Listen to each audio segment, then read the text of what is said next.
DXDC Radyoman Report. Hugot ang pagpangandam sa Office of Civil Defense kung OCD-11 lakip na sab nangandam ang Regional Disaster Risk Reduction Management Council kalabot sa epekto sa El Nino nga masinatian human gideklara sa pag-asa. Sa interview sa DXDC Armed Davao kang Franz Irag, Public Information Officer sa OCD-11, gisulti niya nga nakikoordinar na sa mga local MDRMC sa mga probinsya ingon man pagmonitor sa sitwasyon sa mga mag-uuma nga posibleng maapektuhan aning buwaw.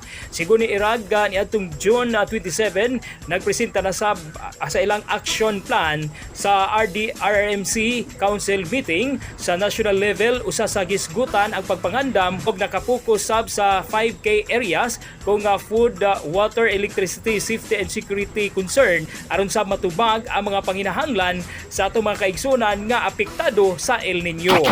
Na issue na sa RDRMC memorandum na to all RDRMC member agencies o mga local DRMCs na to for the crafting sa ilang preparedness measures for the possible effect aning El Nino sa Region 11. Gikan sa OCD-11 kasama mo sa balita o serbisyo publiko reaching millions nationwide and worldwide for 70 years. Radyo Madud Pulayov, Tatak, RMN.